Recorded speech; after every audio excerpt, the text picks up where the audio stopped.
سکتا ہے۔ حضرت مفتی عبدالشکور دین پوری رحمۃ اللہ علیہ بڑے عالم گزرے ہیں۔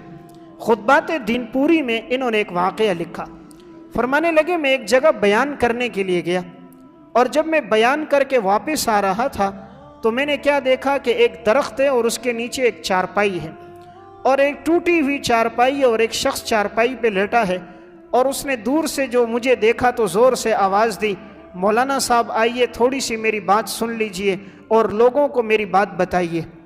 حضرت فرماتے ہیں میں قریب چلا گیا کہ یہ بیمار ہے، چلو میں اس کی عیادت کروں۔ کہتے ہیں قریب کیا، دیکھا تو اس کا جسم سارا خون اور پیپ سے بھرا ہوا تھا، اور ایسی بدبو اور تعفن اس کے جسم سے اٹھ رہا تھا۔ ایک گندے نالے کے قریب یہ شخص پڑا ہوا تھا، بدبو ہی بدبو تھی، جسم پہ مکھیاں ہی مکھیاں تھیں۔ مجھے بہت رحم اور ترس بھی اس پر آیا۔ ایک میلی کچیلی گندی چادر اس کے جسم پہ پڑی ہوئی تھی۔ تو میں نے اس سے پوچھا کیا تیری اولاد نہیں ہے؟ کیا تیری گھر والی نہیں ہے جو تیری خبرگیری کرے؟ کیا تیرے رشتہ دار عزیز و اقارب کوئی نہیں تو اس جگہ پڑا ہوا ہے؟ اس نے کہا مولانا صاحب یہی بات سنانے کے لیے آپ کو قریب بلایا۔ کہا کہ یہ میرا واقعہ ہے، لوگوں کو بھی بتاؤ۔ اس نے اپنا واقعہ سنایا، کہا کہ میری جوانی کا عالم تھا اور میں راتوں کو دیر سے گھر واپس آتا تھا۔ ماں میری انتظار کرتی رہتی دروازے پر، کب بیٹا آئے گا، کب بیٹا آئے گا، تو میں آدھی آدھی رات گزرنے کے بعد آتا۔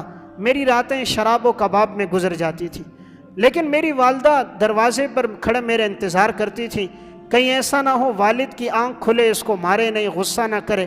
تو مائیں ہوتی ہیں، ماں کے دل میں بڑا رحم ہوتا ہے، اس لیے اللہ تعالیٰ نے اپنی رحمت کو تشبیہ ماں کے ساتھ دی کہ اللہ اتنا رحیم ہے، 70 ماؤں سے زیادہ رحم کرنے والا ہے۔ تو یہ ماں تھی، اپنے بیٹے کا انتظار کرتی تھی، جب بھی آتا تو یہ کہتی بیٹا یہ حرکتیں چھوڑ دے، وقت پہ آیا کر، اللہ رسول کو راضی کر، یہ شراب سے نشے سے اپنے آپ کو باز رکھ۔ کہتے ہیں ایک دفعہ ایسا ہوا میری ساری رات شراب میں گزر گئی، اور جب صبح کا وقت قریب تھا سحری کا، اس وقت میں آیا تو میں نے زور زور سے دروازہ بجایا۔ ماں کی آنکھ لگ گئی تھی تو اس نے دروازہ کھولنے میں تھوڑا وقت لگا۔ جیسے دروازہ کھولا تو میں نے کہا پہلے کیوں نہ کھولا؟ تو کہا تو بدبخت ہے، ساری رات گھومتا ہے پھرتا ہے، عیاشی کرتا ہے، اور پھر اس وقت آتا ہے دروازہ زور زور سے بجاتا ہے۔ اس نے ماں سے کہا جلدی تازہ کھانا بنا کے لاؤ۔ چونکہ ماں پہلی دفعہ کئی دفعہ اسے سمجھا چکی تھی، یہ باز نہ آیا تھا، تو ماں نے کہا آج تیرے لیے کوئی کھانا نہیں ہے، جن کے پاس راتوں کو تو جاتا ہے، راتیں گزارتا ہے، انہی سے کھانا مانگ، آج گھر پہ تجھے کھانا نہیں ملے گا۔ ماں کا مقصد تھا اسے تنبیہ ہو جائے۔ اس بدبخت نے اپنا جوتا نکالا، اور وہ ایک کھیڑی نما مضبوط تھا، وہ لے کر اپنی ماں کے سر پہ زور سے مارا، بوڑھی جلدی کر تجھ سے کھانا مانگ رہا ہوں۔ اس ماں کے جب جیسے ہی سر پہ لگا تو خون بہنے لگ گیا۔ وہاں تو جوانی تھی، شراب کا نشہ تھا، یہاں تو بڑھاپا تھا، تو کہاں بڑھاپا جوانی کے اس کو برداشت کر سکتا ہے غیظ و غضب کو؟ تو جب ماں نے یہ حالت دیکھی تو اس نے جھولی پھیلائی، آسمان کی طرف نگاہ ڈال دی، اے اللہ تجھ سے اولاد مانگی تھی کہ یہ مستقبل کا سہارا بنے، بجائے سہارا بننے کے آج اس نے میرے اوپر ہاتھ اٹھا دیا، اور یہ وہ بدبخت ہے جو مجھے جوتوں سے مار رہا ہے، اے اللہ تو اس کے ان ہاتھ پاؤں کو توڑ دے۔ بس اس ماں نے یہ کہا ہے۔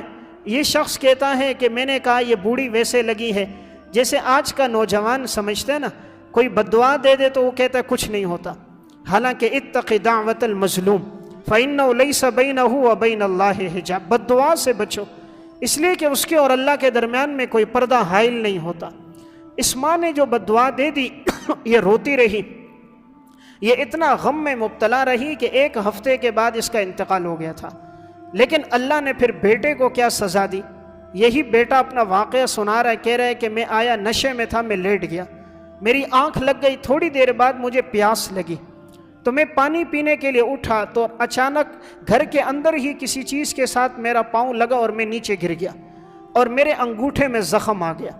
حالانکہ اپنا گھر ہے، پتہ ہے کس گھر میں، انسان اپنے گھر سے بڑا واقف ہوتا ہے کہ گھر میں دروازہ کہاں ہے، دیوار کہاں ہے، مٹکا کہاں ہے، سب چیزیں پتہ ہوتی ہیں، لیکن اللہ کا امر بھی تو کوئی چیز ہے نا۔ تو اللہ کا امر تھا، پاؤں پہ لگا، زخم ہو گیا، اور کہتے میں علاج کے لیے گیا، زخم بگڑتا گیا، ایک طبیب، ایک ڈاکٹر، دوسرے کے پاس، تیسرے کے پاس، یہاں تک کہ ملتان نشتر اسپتال میں پہنچا۔ انہوں نے جب دیکھا زخم بہت بگڑ چکا ہے، انہوں نے کہا اس کا علاج کوئی نہیں، یہی ہے کہ آپ اپنا پاؤں کٹوا دیں۔ پاؤں نہیں کاٹا تو یہ کینسر ہے، یہ پورے مرض جسم میں پھیل جائے گا، تو کہتے میں نے اپنا پاؤں کٹوا دیا۔ چند دن گزرے تھے کہ دوسرے پاؤں کے اندر بھی ہو گیا، نوبت یہ پہنچی کہ وہ پاؤں بھی کٹوانا پڑا۔ اب کہتے ہیں میری حالت یہ ہو چکی ہے، میرے سارے جسم میں تعفن اور کیڑے سے ہیں، ہر وقت بدبو اٹھ رہی ہے، اولاد نے ساتھ چھوڑ دیا ہے، بیوی نے دوسری شادی کر دی ہے، جو مال تھا وہ بچوں نے تقسیم کر دیا، میں کروٹ بھی نہیں بدل سکتا، کھانے کا وقت ہوتا ہے کبھی کوئی آتا ہے یوں کھانا پھینک دیتا ہے جیسے کسی کتوں کے سامنے ڈالا جاتا ہے۔ کہا نہ میری زندگی ہے نہ میری موت ہے۔ آپ کو واقعہ اس لیے سنا رہا ہوں، لوگوں کو بتاؤ کہ والدین کی نافرمانی نہ کرنا۔ تو والدین بہت بڑا قیمتی سرمایہ ہے، انسان کو تب قدر آتی ہے جب وہ دنیا میں نہیں ہوتے، دنیا میں ہوتے ہوئے قدردان نہیں ہوتا، جب آنکھیں بند ہو جاتی ہیں پھر پتہ چلتا ہے کہ میرے پیچھے دعاؤں کا کتنا بڑا ذریعہ تھا کہ جو ہر وقت میرے لیے ہاتھ اٹھا کے دعا کر رہے ہوتے تھے۔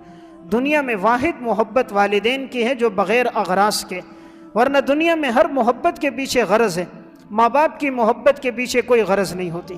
اس لیے یہ سالوں سال اپنے اس بچے کو بھی پالتے اور پوستے ہیں جو بچہ بیمار ہے، فالج زدہ ہے، جو بچہ معذور ہے۔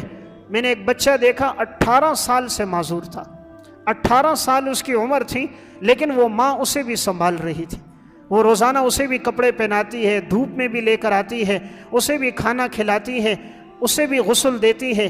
اگر یہی ماں باپ بیمار ہو جائیں، 18 سال نہیں، 18 مہینے نہیں، 18 دن یہ بیمار ہو جائیں، اولاد کے تیور بدل جاتے ہیں، ایک دوسرے کی طرف دھکا دیتا ہے، دوسرا تیسرے کی طرف کہتا ہے کہ یہ بوڑھے ہم ہی ان کو سنبھالیں گے۔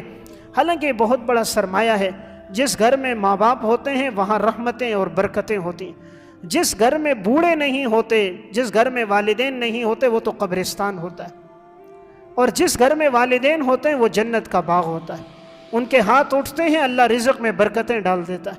اس لیے ہر دن کے آغاز میں، اسی لیے تو شریعت نے کہا محبت سے چہرہ دیکھو گے تب بھی تمہارے لیے اللہ رب العزت کے ہاں جنت کا دروازہ کھل جائے گا، اور آپ نے یہ بھی فرمایا کہ ایک حج اور ایک عمرے کا ثواب ملے گا۔